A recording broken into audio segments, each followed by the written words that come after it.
Hello, everyone, and welcome to the Danish Institute for International Studies and this webinar entitled Will China Rule the World? With the risk of disappointing some of our attendees, I guess I'll start by saying that there are no clear-cut answers to the question of whether China will rule the world. But hopefully this webinar can shed some light on the key international development trends associated with the rise of China, as well as address related questions of international order as we are gradually trying to return to some sort of post-pandemic normality. I'm Andreas Forsby, researcher at the Nordic Institute of Asian Studies, University of Copenhagen, where I primarily focus on Chinese foreign and security policy. Today's webinar serves several purposes.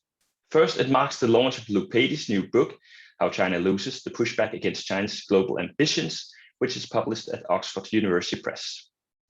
In a world where strategic competition between the United States and China is intensifying, How China Loses looks back at how the rest of the world is responding to China's rise. Drawing on examples from East Africa, Latin America, Europe, and East Asia, it explores the new risks and challenges an empowered China faces in the world. In a few minutes, Luke will provide some insights from his excellent book, but if you would like a longer introduction to the new book, I can recommend a podcast interview that I recently did with Luke, which you can find on newbooksnetwork.com, and I'll put a link to it in the chat room in a few minutes.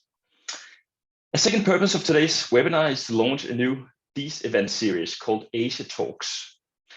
Asia Talks will focus on how Asia's elevated role in global affairs impacts Europe's economic welfare, as well as individual European countries' foreign and security policies.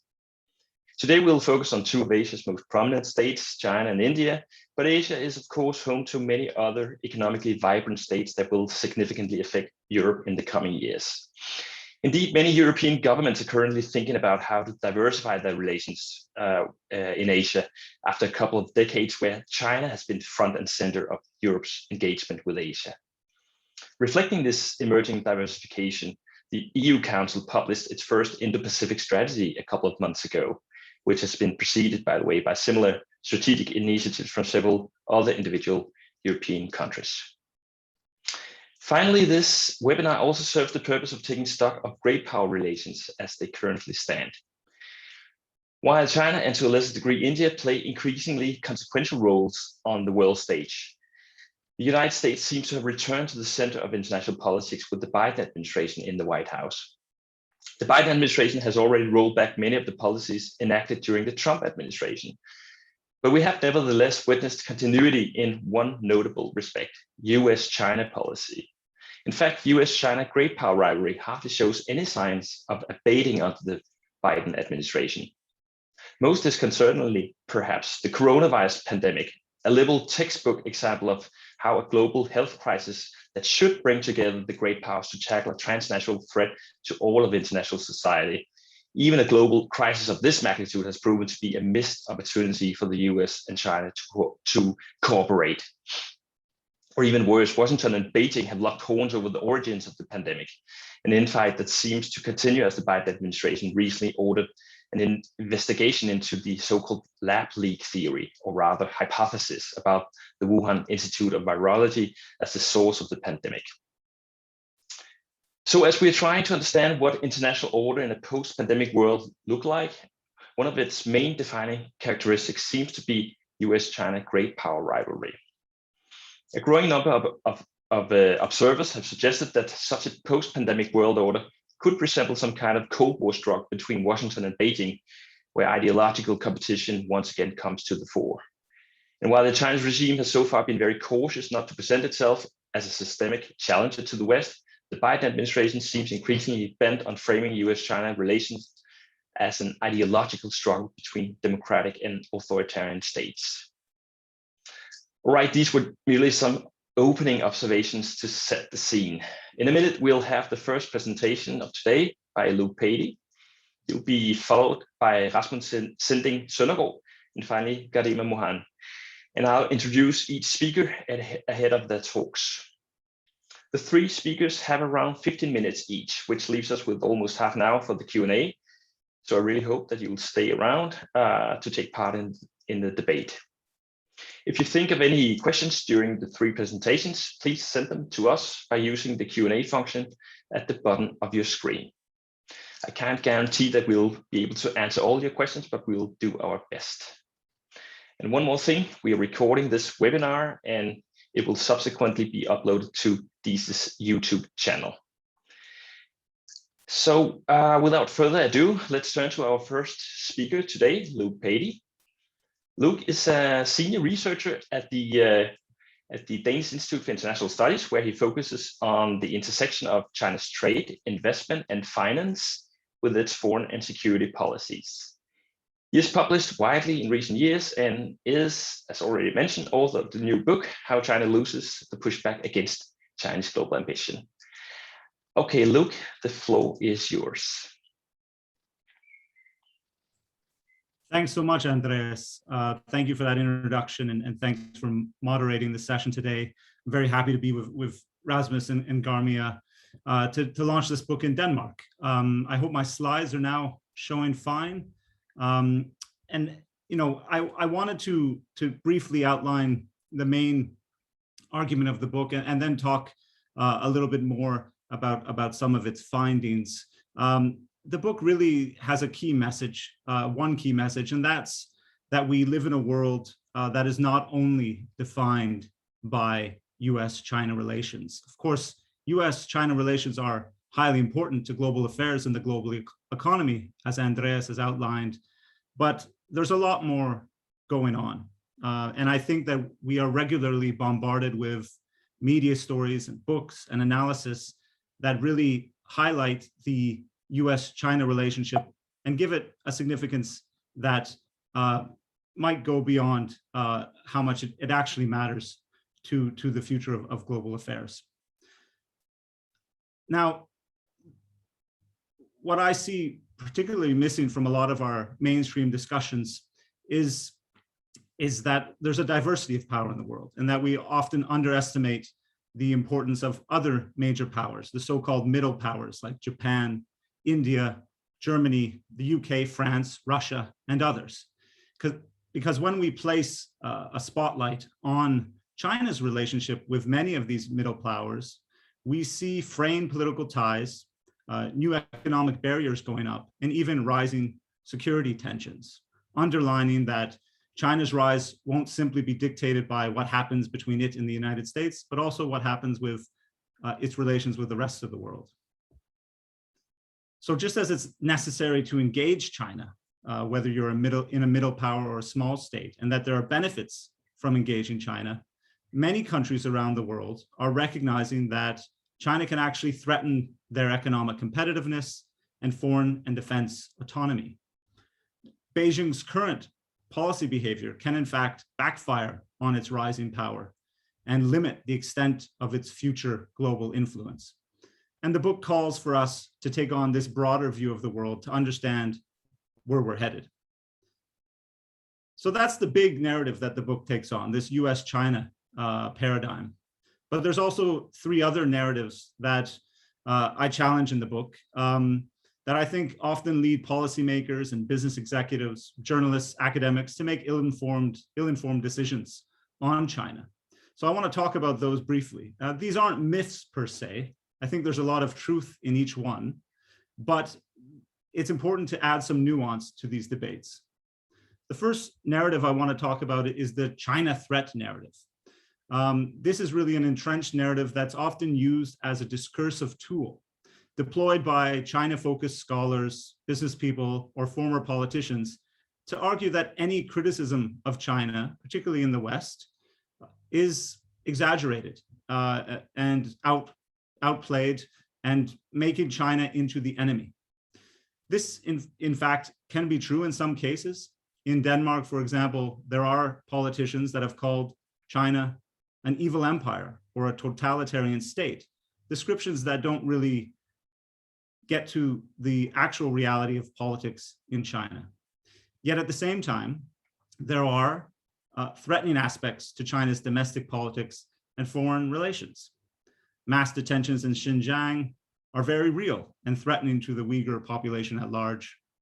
Outside of China, in South Sudan, in Africa, I've met with South Sudanese that would characterize China as a threat to their lives when Beijing was the largest financial and military supporter of the Sudanese government, and Sudanese soldiers drove South Sudanese civilians from their land.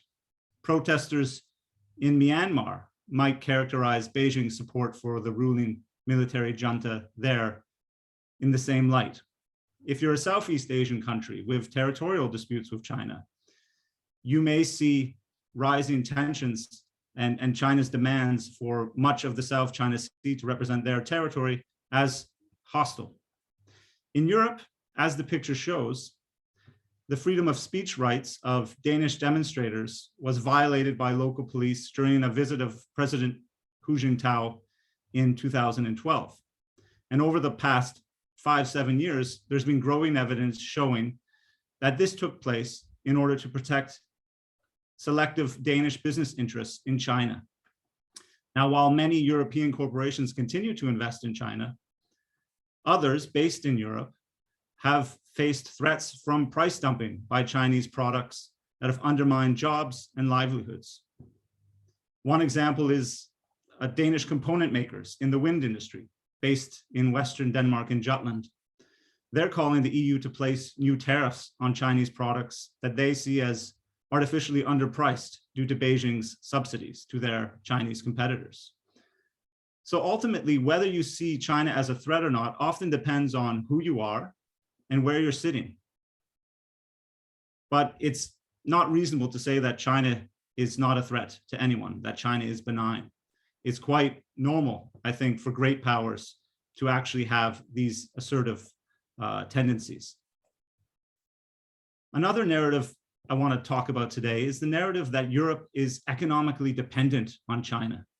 And therefore, European countries must choose between economic interests or political values in dealing with Beijing. And this values versus interests debate deserves attention in Europe. It's of course important to understand how influences from outside of the continent are influencing politics. But at the same time, I don't feel that we've done enough scrutinization of Europe's economic relationship with China, and the extent to which the welfare of everyday European citizens actually benefits from those economic relations. So you can see in this very simple graph that China's trade with the EU 27 member states in goods has risen quite strongly over the past decade. And many European officials boast that China and the EU trade over 1.5 billion euros each day. But this tends to miss the bigger picture. The EU trades a total of 30 billion euros in total each day. And as you can see in this graph, the green line represents that internal trade within the EU. That represents around 2/3 of total trade. And that's done between member states. The external partners, China, the US, and others, don't have that much significance when you do zoom out. China, for example, in 2019 represented under 6% of the EU's total goods trade. Even when you look at the EU's largest trading partner with China, that's Germany, there's a persistent exaggeration in the media and academia of the importance of that economic relationship to the average German. Germany accounts for nearly half of the EU's exports to China, and China is Germany's largest trading partner, representing 8% of its total trade. But the US represents 7% of Germany's trade. The Netherlands is the same. France represents 6%, and Poland and Italy are not far behind. So instead of a China dependency, Germany has a very diverse trade relationship. Now, what makes the difference in policy thinking, of course, is corporate interests, the interests of companies like Volkswagen and others in the German automobile industry. In 2017, the German business magazine Handelsblatt found that on average, the top German companies had around 15% of their sales coming from China. But at the same time, corporate interests do not always represent national interests. Some European companies are betting big on China, particularly the automobile industry, and investing heavily there. But their activities don't necessarily come back and breed new welfare in Europe. European companies, the executives, and their shareholders will certainly benefit from their activities in China. But what about jobs and tax revenue back in Europe? Are these growing? These, I think, are some of the questions that European policymakers in particular need to start asking when considering Europe's relationship with China. Lastly, a third narrative that I find common in our debates, particularly here in Denmark and Europe, is that we're in a world where it's the US versus China, or the West versus China, and that the US is orchestrating an anti-China coalition and pushing countries to join it against their free will. Now, there is some truth to that, of course. That is part of the US's agenda. But this narrative often misleads on other sources of animosity towards China that exist across the Indo-Pacific region, across the Indian and Pacific Oceans. Take, for example, the Huawei issue. Now, US diplomacy under President Trump and later President Biden has pushed countries to not take the Huawei, the corporate giant, the telecommunications company, from China to build their 5th generation mobile networks. But it was not Donald Trump that first rang the alarm bell on the potential security concerns of dealing with Huawei. That was Australia back in 2012, which went to the US to raise this issue. When it comes to defense cooperation, China's large neighbors in Asia have also responded earlier than the US to the threat of military confrontation with the Chinese. Already back in 2007, former Japanese Prime Minister Shinzo Abe, which you can see on the screen there, visited India's capital, New Delhi, seeking to foster new economic, political, and defense ties between the two large Asian countries. Japan has arguably done much, or the most, to establish the so-called Quad, the Quadrilateral Security Dialogue, a defense and security partnership with the US, India, and Australia. As for India, it was initially hesitant to join this type of defense cooperation in Asia, but recent fighting with China along its Himalayan border has ended hopes that there would be warming ties with Beijing, and India has cooperated further with its regional partners in the Quad. India has also banned dozens of Chinese apps. It's also put Huawei on a list of companies that will not be allowed to operate 5th generation mobile networks in India. None of this came at the request of the United States. This came from India's direct relations with China. And it's hard to imagine how China will become a true global tech leader without India's 1.3 billion people on board. So broadly speaking, there are, of course, strong negative perceptions of China in the West, but we also see declining attitudes towards China across much of the Asia-Pacific region. We're not living in a West versus China world. So to conclude, I hope I've made the point that China's rise in the world will not solely be determined by the US-China rivalry. China and the US make up 40% of the global economy, but the rest of the global economy, the other 60%, matters significantly. So do the other major militaries, tech leaders, and cultural hubs. And when you think of the fight against COVID-19, addressing climate change, and other global issues, other major powers will be quite significant in dictating the outcomes.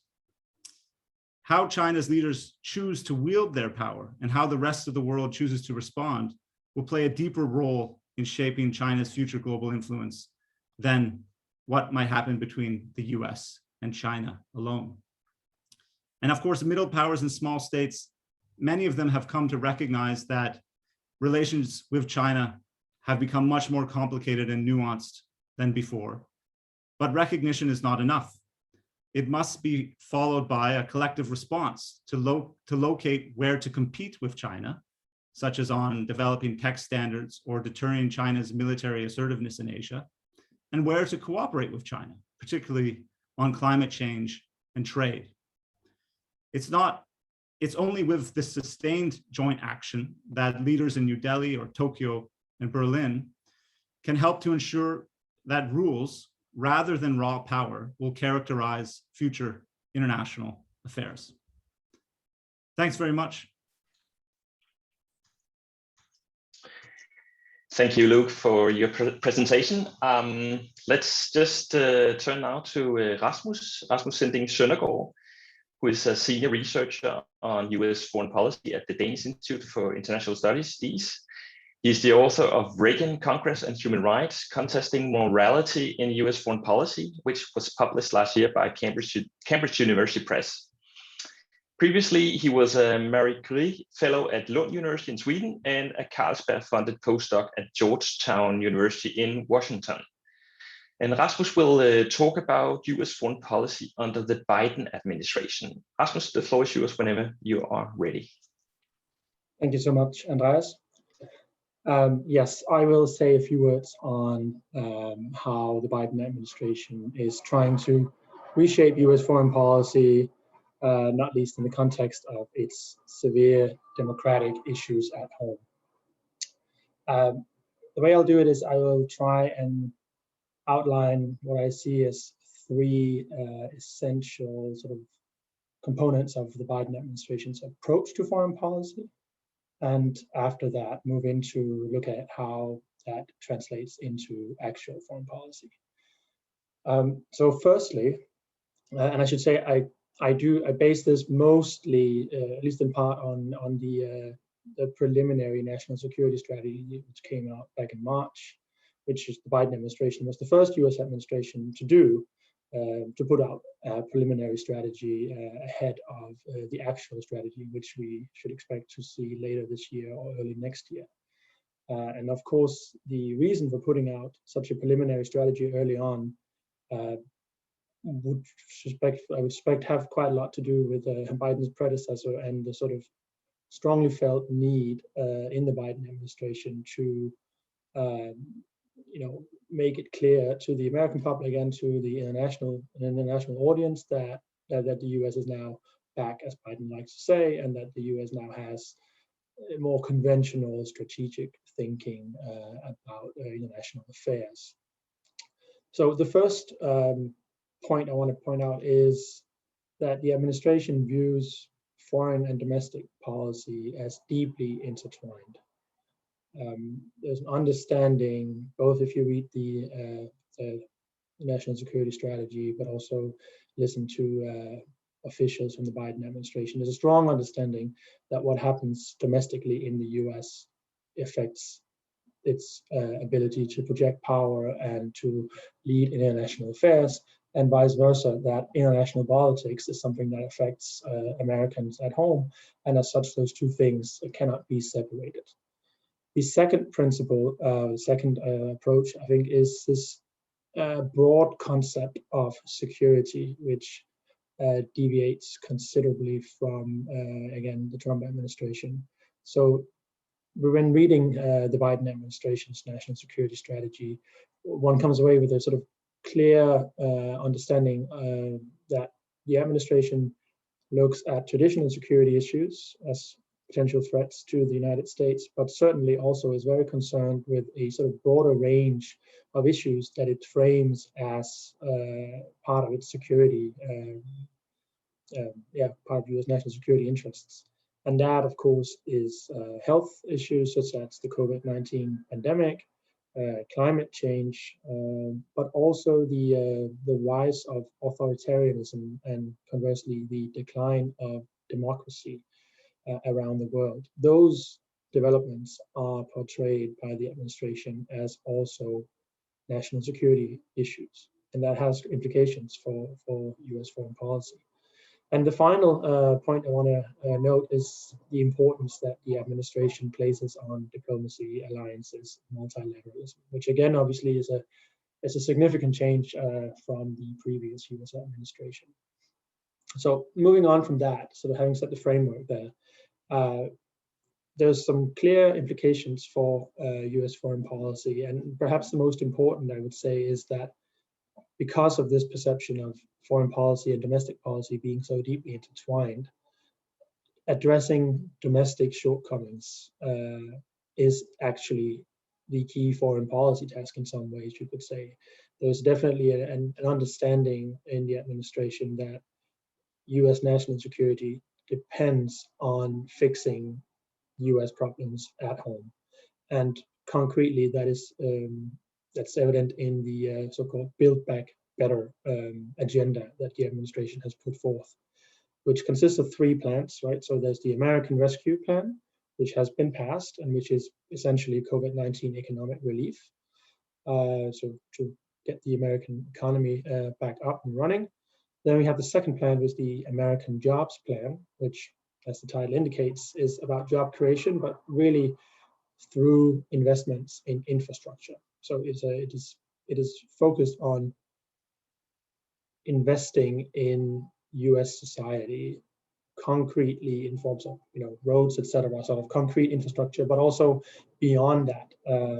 And that bill is currently, as you might know, stuck in Congress, and it's currently unclear what might happen. And then the final plan is the American Families Plan, which essentially is you could say a welfare program that looks at increasing access to education, healthcare, etc. And that one has yet to be put through Congress as well.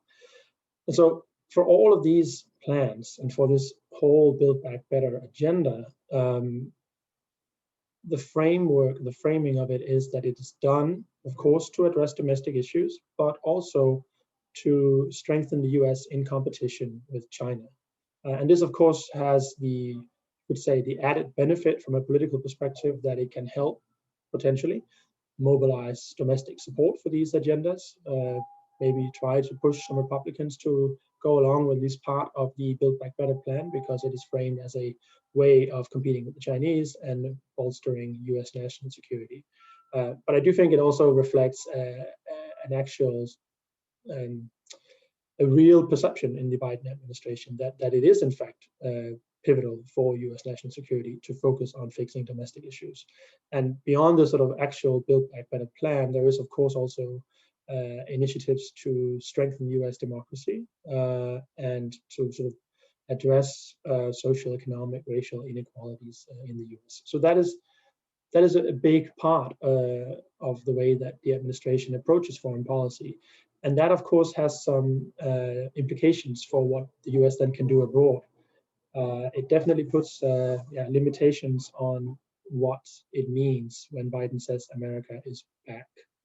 A good way of illustrating that is probably the talk of doing US foreign policy for the middle class, which I think is still a little unclear maybe how exactly that will translate into policy, but there are certainly some indications already.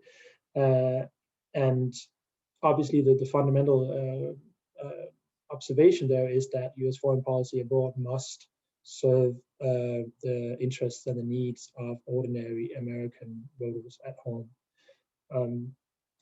This could sound a bit like Trump's America First without the xenophobia and the nationalism, but with this sort of continued emphasis on delivering for Americans, and that foreign policy needs to have their interest in mind and not just sort of more traditional national security interests, which sometimes could benefit the state but not necessarily all citizens. So one thing where we see this still, this sort of middle class foreign policy come into play is, of course, in the issue of trade, where Biden has yet to repeal the tariffs on steel and aluminum that Trump put in place against the European Union, although it seems like they are working on that.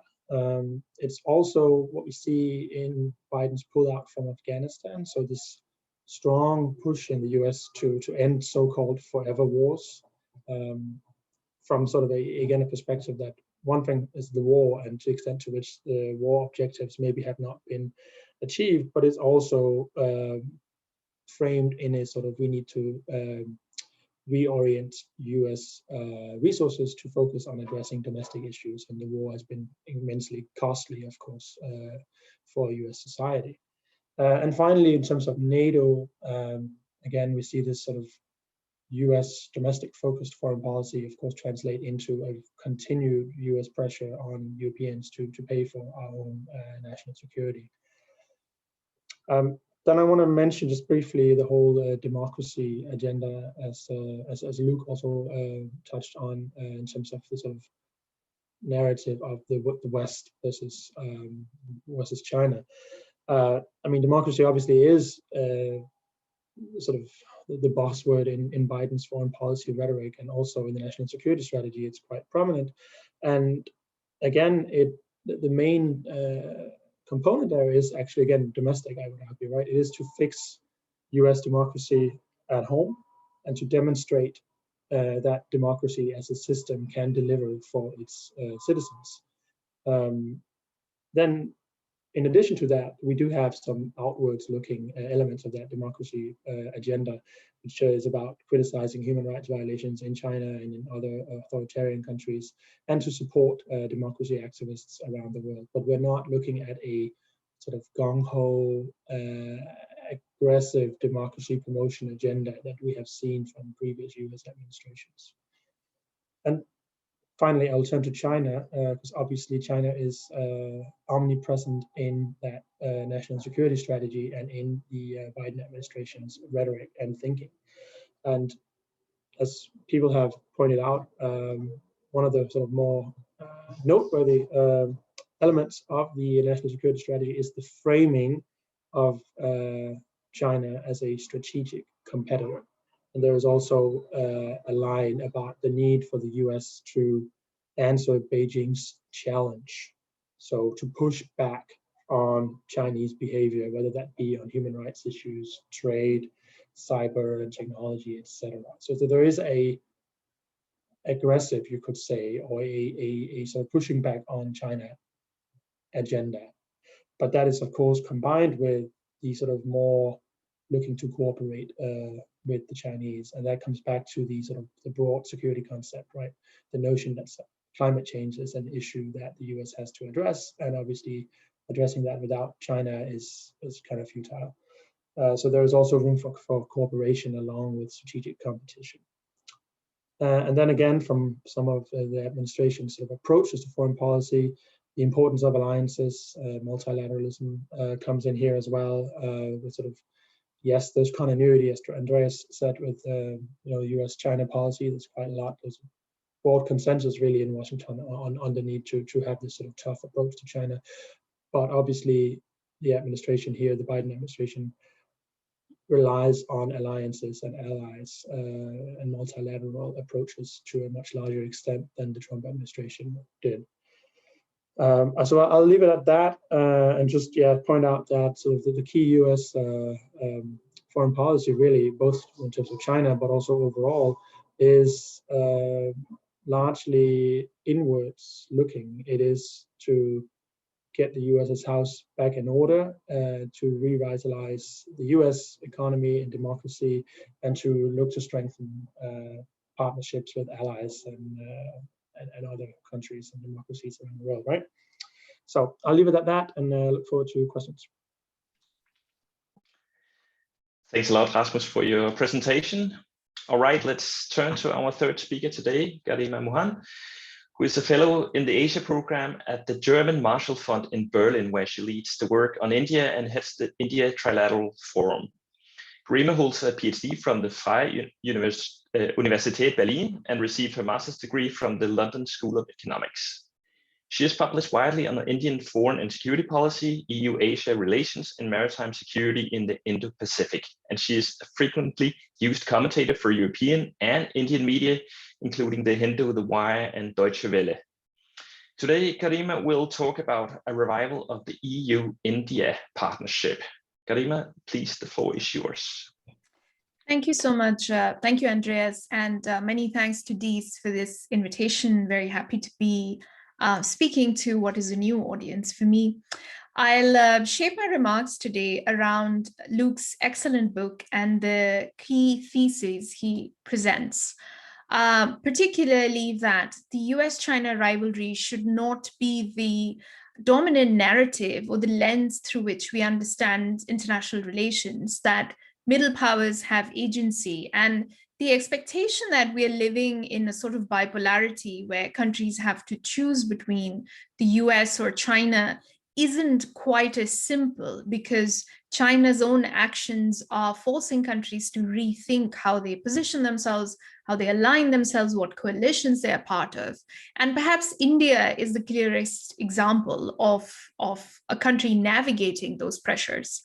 A lot has been said on Indian foreign policy regarding the United States, India's recent turn towards the Quad. But what is perhaps a less explored element is the India-EU partnership. And I want to talk a little bit about that, particularly in the context of Europe's changing policy on China, its changing approach to China, India's changing approach to China, and how these two previously reluctant partners have sort of found each other. So on the 8th of May, India and EU conducted a historic leaders summit. Now, this was not your usual EU-India summit with the Commission. It included the heads of state of all 27 European countries and the Indian Prime Minister meeting for the first time. Now, this is a format that is rarely used by the EU. In the past, it has only been used for American presidents. It was offered to China last year, but given increasing tensions during the COVID-19 crisis, it was reduced to a much smaller format. So the fact that India was offered this format and this approach of meeting was a watershed moment in the partnership between the two actors.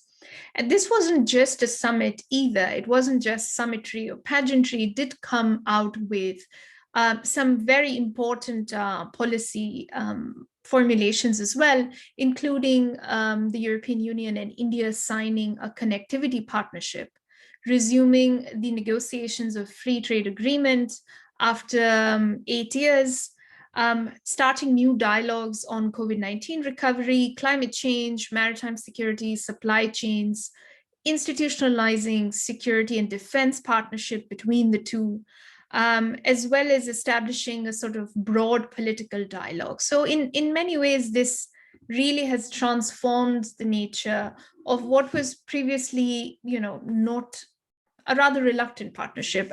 Of course, with the European Union, the key partner was China, always when you're looking at Asia. And for India, of course, it was more dominated by its, near your sort of its neighborhood, the United States, other powers. Now, this meeting is quite significant, as I mentioned, but it didn't happen overnight. We've seen a policy of diversification of India's partnerships, which has been followed since the mid-2000s. And one of the reasons for this is, of course, the tensions between India and China. So as part of this, we saw India reaching out to Europe more and more, including the first ever Nordic summit, the first ever sort of meeting of an Indian prime minister to countries like Portugal, reaching out to Central and Eastern European countries, Bulgaria, accession countries like Serbia, which are also part of China's Belt and Road Initiative. So of course, for Indian policymakers, this was of course a reason why they were trying to develop a nuanced approach towards Europe, going beyond the sort of Cold War, East-West Europe division, trying to reach out to various sub-regions within Europe, understanding that in sort of the broader divisions of power, Europe has a role to play. And we've seen now an increasing number of strategic partnerships that European countries have signed with India. Actually, Denmark signed the first ever green strategic partnership, which is a new model for both countries. And India also signed one on a strategic partnership based on water with the Netherlands. So from the Indian side, there has been a revival of interest. Of course, Europe was always seen through a rather post-colonial lens.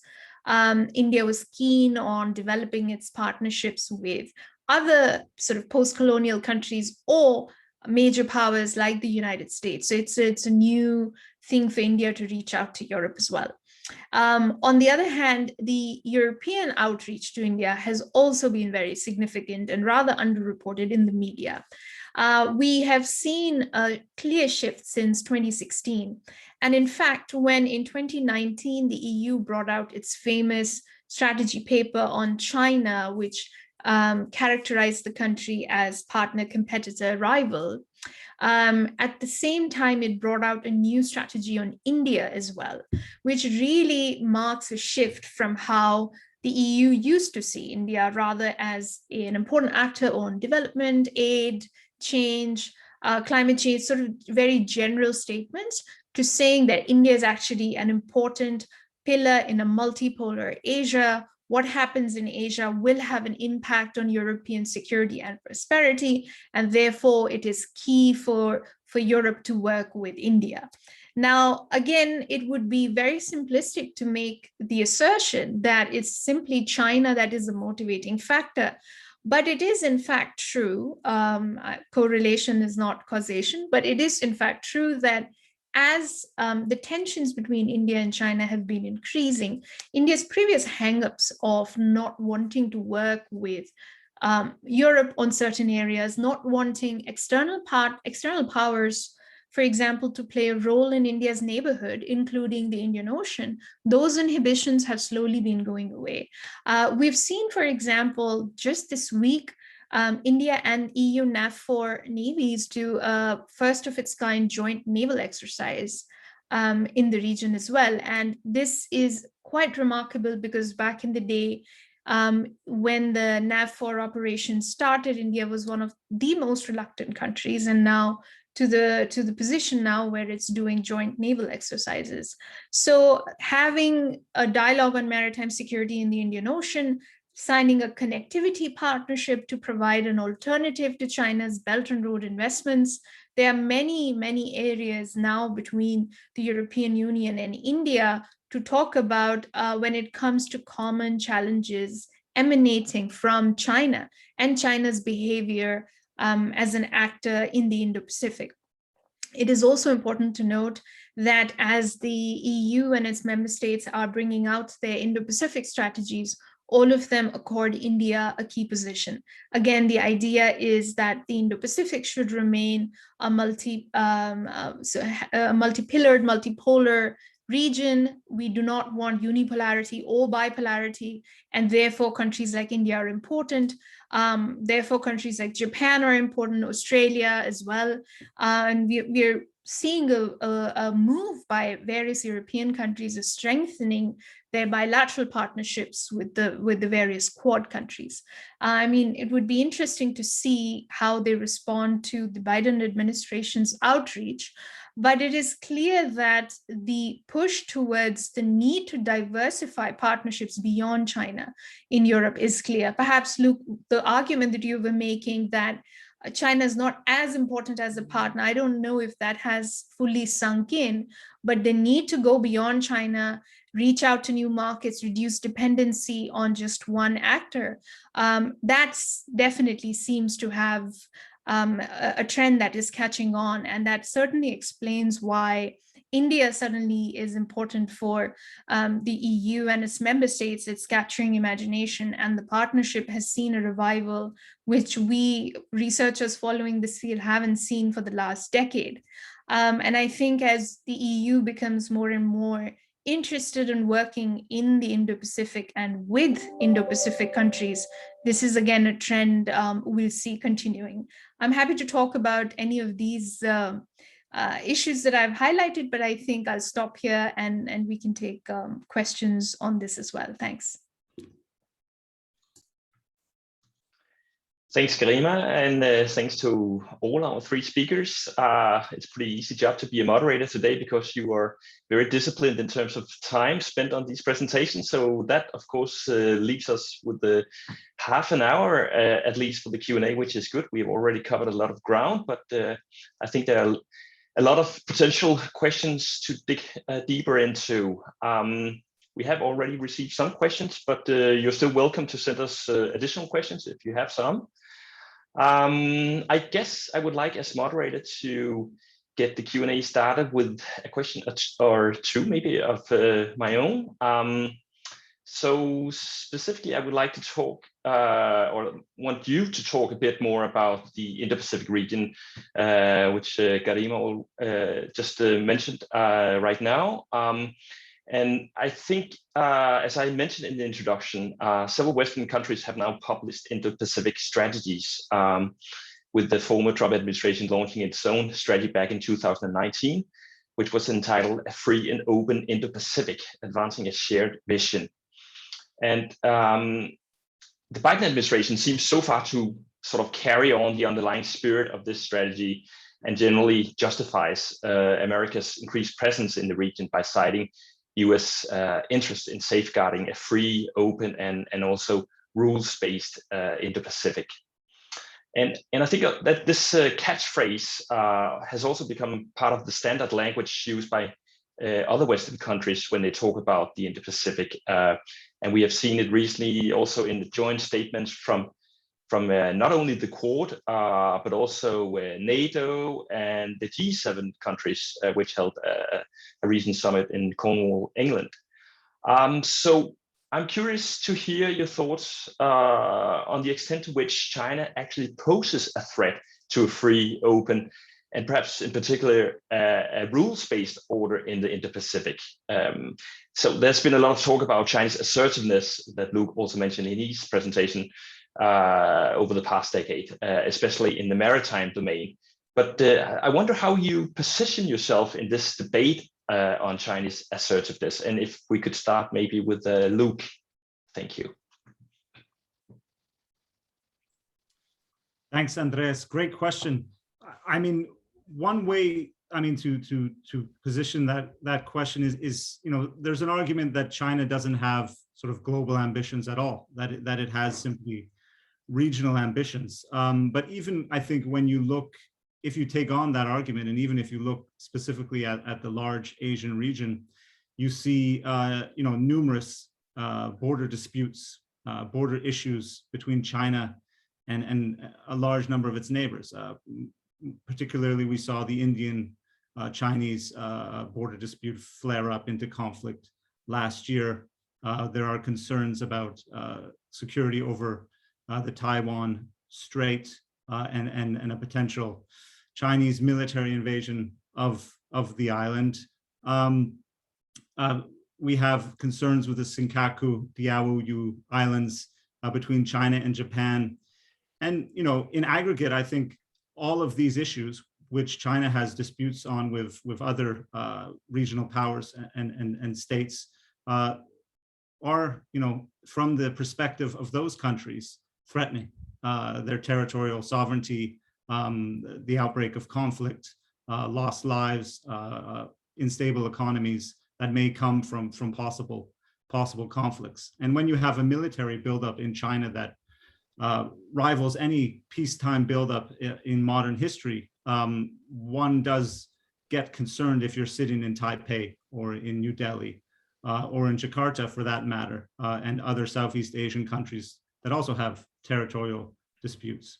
So I think it's fair to say, from the viewpoints of those countries, that there is this concern and that it's warranted. Okay, thanks, Luke. Rasmus, do you want to add anything to Luke's remarks? What about you, Garima? I would just second what Luke said. So often in Europe, at least, we hear about South China Sea maritime disputes, but we don't hear so much about the border disputes that China has with other neighbors. The escalation on the Indian border, it still continues to this day. There is no de-escalation. Tensions are still pretty high. And what message are countries in the region taking away from China's behavior? I think that is also an important thing to note, that not only is the country brazen enough to not follow international rules and norms, but there is also no way of de-escalation, right? What is the way out? Diplomacy, how do you solve these crises? There is also seemingly a lack of those mechanisms working, as we see in the case of India. It's also interesting to note what's happening in the Indian Ocean, where the Chinese PLA Navy has been making increasing forays There is, of course, entanglement of economic and political influence in countries in the Indian Ocean. All countries do it, one can argue that, but the impact that this has been having has been raising alarms in the region. And I think beyond traditional territorial disputes or border issues, there are also questions of, technology and new technologies, who controls them, the strings attached with certain BRI projects, although I think some of their impact has certainly been exaggerated. But issues such as disinformation, countries in the region are actually quite aware of these attitudes. I do not think that the role of China as threatening stability in the Indo-Pacific is exaggerated. For a lot of countries, it is an existential issue. And in fact, the push towards treating the region as a whole has been a result of increasing Chinese influence in the first place. Rory Metcalf likes to say that BRI and the Maritime Silk Road is the original Indo-Pacific idea. So it's no coincidence that this idea has emerged as China's power and influence in the region has increased. Okay, thanks. So if I might just follow up on China's growing influence and power in the Indo-Pacific region, we could maybe talk about how the Western countries can respond to this growing geopolitical role or geoeconomic role of China in Asia and beyond. And I just mentioned the recent summit in Cornwall, where the G7 countries criticized China on a number of accounts, in particular with respect to human rights violation. But the G7 countries also proposed a brand new plan called Build Back Better World, or B3W, for meeting the enormous infrastructural needs of low and middle income countries in the developing world. And this plan was deliberately presented as a values-based, high standard and transparent infrastructure partnership led by the major democracies in the world, of course, thereby offering an alternative source of development and infrastructural investments to China's Belt and Road Initiative. Now, I wonder how you see this initiative. I realize that nothing has materialized yet, but I'm curious to hear your thoughts on the extent to which you think this B3W initiative will change the strategic calculus of developing countries in this part of the world as they navigate the deepening US-China rivalry. Maybe, Garima, you will want to go first this time? Sure. So I think when it comes to this particular initiative, it's also similar to what we saw with the EU's connectivity strategy. There has been talk by several actors for providing alternative sources of investment, funding, training, expertise when it comes to meeting the very large infrastructure needs of countries in the region. And this is not just physical infrastructure, it's also digital infrastructure. I think that unless it's difficult to match BRI dollar for dollar, and I think Luke can talk a little bit more about BRI. I would be curious to hear your assessment as well of what is actually being provided, what are the numbers that are on paper and what numbers are actually being doled out. But I think it is important for the countries in the region to have alternatives so they can make informed choices, rather than creating alternative structures, which I think would be, in fact, difficult to do so, particularly since we are all trying to recover from the COVID-19 pandemic and economic resources are limited.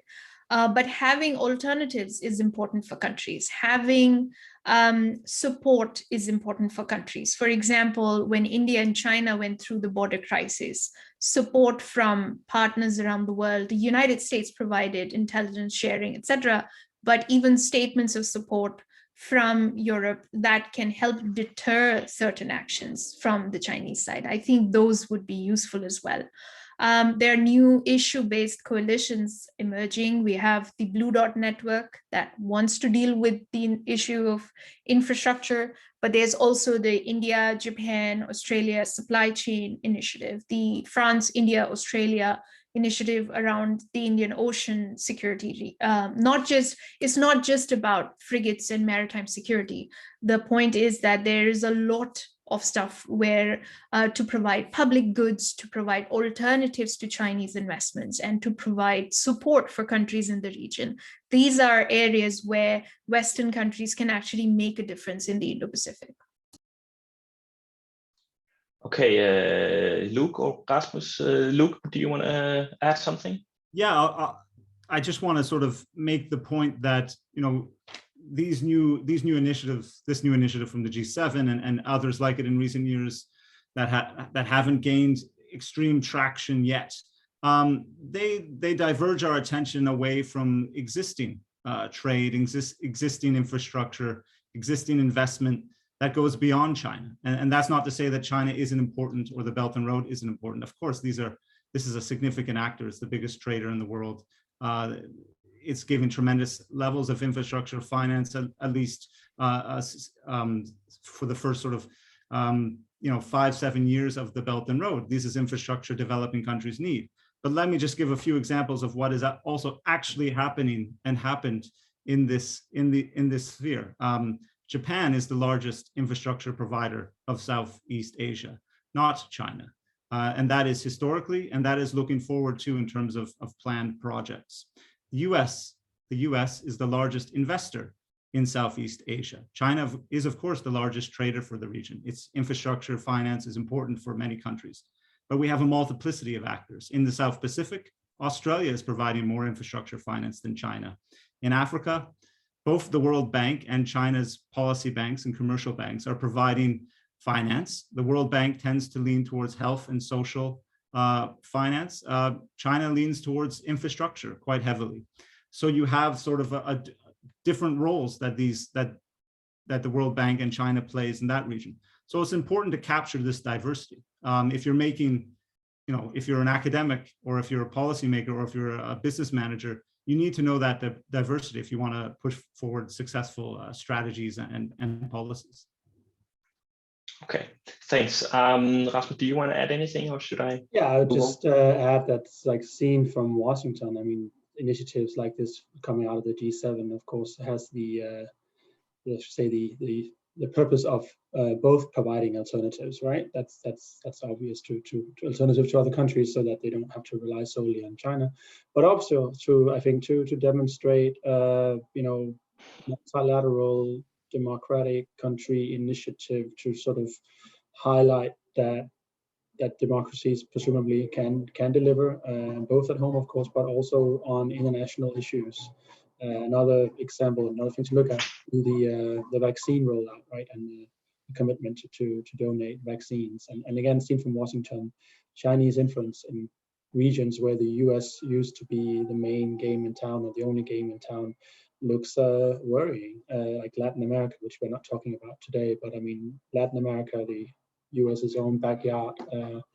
Chinese influence there is certainly impacting US policy, and there's sort of not really much money from the US to invest in these countries, not much for them to sort of up their foreign aid and try and sort of keep Chinese influence out. But there is, US intentions to at least try and keep the China out of, say, critical infrastructure areas in, for instance, Latin America. And so any sort of multilateral initiative that the US can help launch that provides countries with an alternative to China is, of course, a key priority for the US. And if you can have other countries chip in so that the US don't have to shoulder the entire burden financially or politically, then that is beneficial. Thanks, Rasmus. So if we turn to some of the questions from the attendees, there's a few questions that are trying to let's say turn our attention to greater cooperation among the great powers, and specifically there's this call for increased dialogue between the US, Russia, China, and India.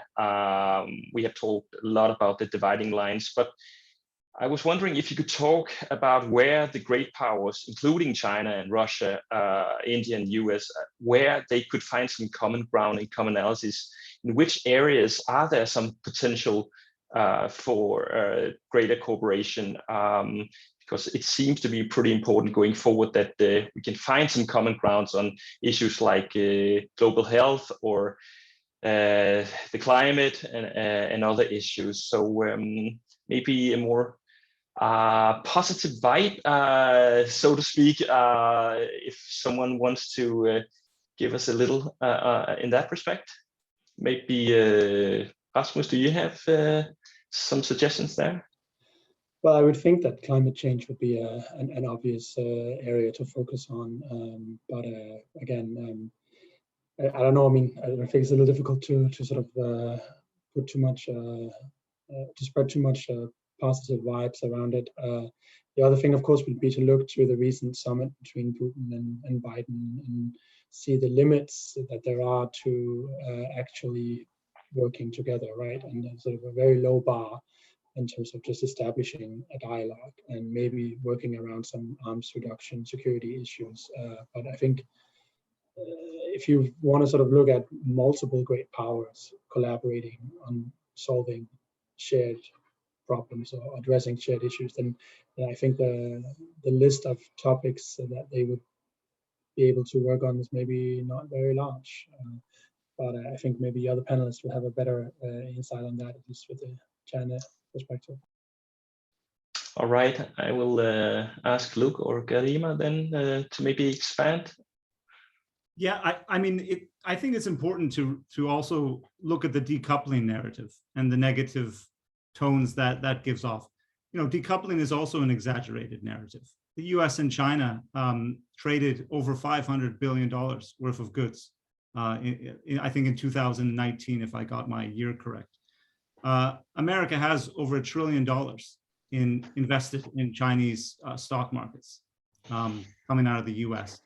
So there's still a lot going on between the two big powers. The decoupling is of course expanding. It's a change from what we're used to, but it's still in sort of, I think, selective sectors like telecommunications, like, you know, new technologies where the politics and the economics don't mix well between the two sides.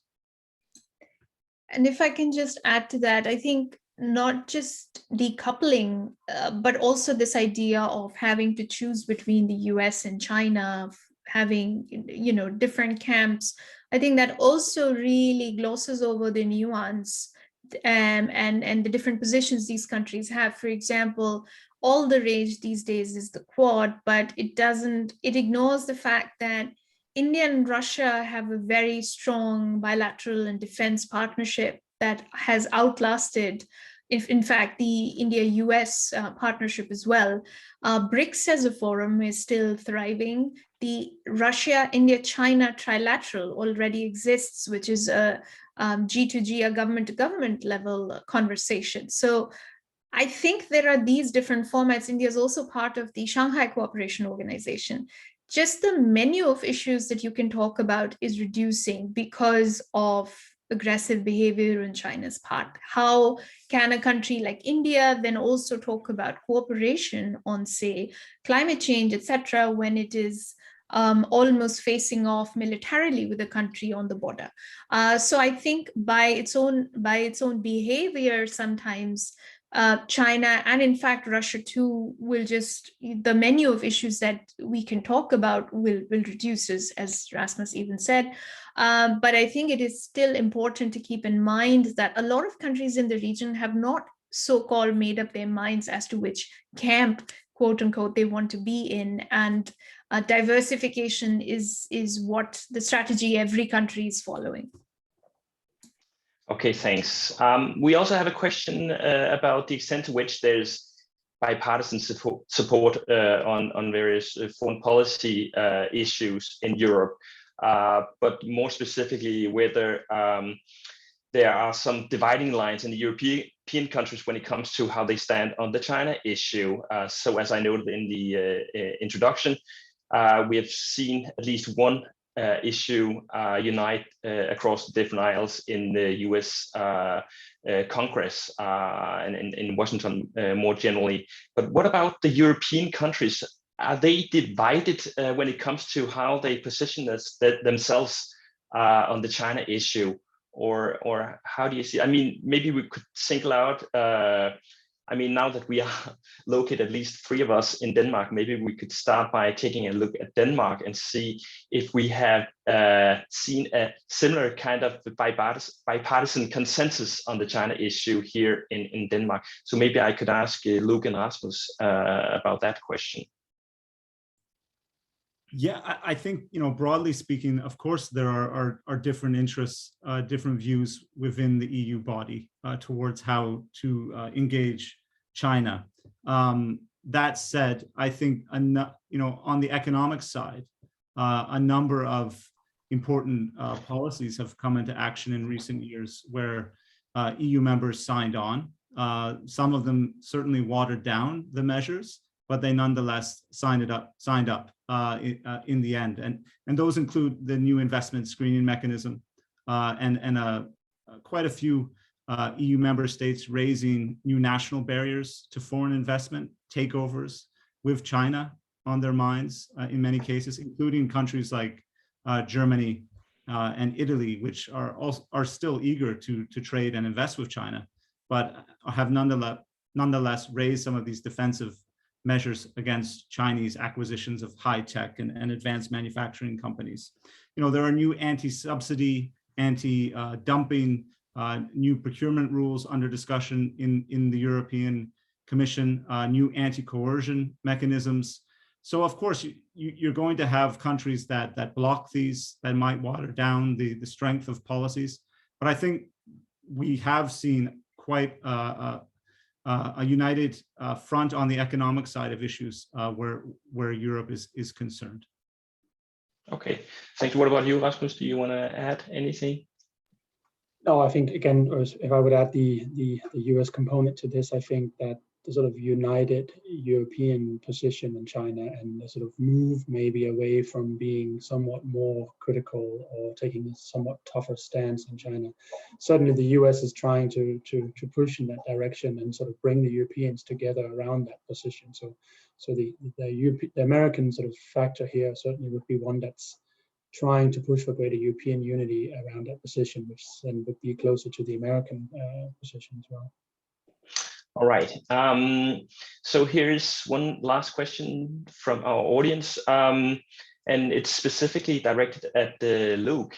So there's a question here that asks you to elaborate on some of the data that you provided. So the argument that China doesn't matter that much seems not to be supported by data. 5% of Danish exports is not insignificant. 2 recent surveys from the EU Chamber of Commerce and DK Chamber shows that the Chinese market is crucial for other companies. Please, could you elaborate? Thank you. So do you have something to elaborate with in this regard, Luke? Yeah, certainly. It's a good question. My argument's not that China is not insignificant. Of course, China is very significant. It's significant as an EU trading partner, and to Denmark, I think it's in top 6th largest trading partner to Denmark, at least has regularly been in the top 10. So 5% isn't insignificant. Last year was one of the only large growing economies, and Danish companies like Danish Crown have been, selling a lot of pork, particularly to China. We've seen exports of pork rise quite strongly because of the African swine flu wiping out around 40–50% of the Chinese pig population. So, it's not to say that China isn't significant. It is to say that we have to unpack how our economic relations with China build welfare in Europe. And the point is that China is not only a close trading partner, but it's also a competitor in some of the leading industries, including in Denmark, if we think about shipping, if we think about wind, these are areas where Chinese companies like Costco, China Shipping are rivaling Maersk, where Chinese wind companies like Goldwind and Minyang and Shanghai Electrics and Envision are starting to now invest more globally and perhaps challenging Vestas, Siemens Gamesa, and other European companies in the wind business. So it's about taking that nuanced approach to economic relationship, to seeing more China as more than just a market. Now, the Chamber of Commerce surveys of the EU1 and Denmark, the China Chamber of Commerce, it's important, I think, for general listeners to recognize that Chamber of Commerce surveys survey European companies, their subsidiaries in China. So they're not going to Copenhagen to ask the CEO. They're not going to Berlin or Paris or another European capital to speak with headquarters. They're speaking with the division in China.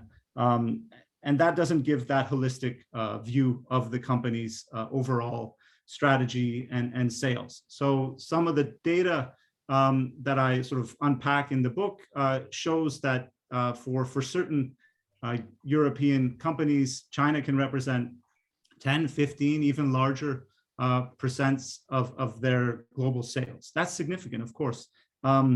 But the EU generally is 40, 50, 60% of their sales. So it's important to recognize that even for those European companies deeply invested in China, that the EU is still their main home market. And the competitiveness of Chinese companies as they grow, and they grow with a lot of state support that European companies today can't lean on, that's an important avenue for our policymakers to add to their thinking, that it's not simply about how we can grow sales for a particular company in China, but where do we go in 5 or 10 years, and how are those sales improving welfare for European economies? Thanks, Luke. We only have a few minutes left. I don't think we have any more questions, but do you have any final remarks that you want to give us before closing this webinar? Or maybe I didn't address all the questions properly that we received. But if not, then I will just say that we'll end today's seminar here, even if we didn't quite settle the question of whether China will rule the world. I would like to thank our 3 speakers, Luke Pady, Rasmus Søndergaard, and Karima Mohan, for all their inspiring insights on international order at this critical juncture of growing great power competition in a post-pandemic world, or at least moving towards a post-pandemic world soon, we hope. And thanks also to those of you who did send us questions. And as I mentioned in the introduction, this was the launch seminar of a new event series called Asia Talks, and more seminars will follow on the other side of this summer break. On behalf of the Danish Institute for International Studies, goodbye and have a good day.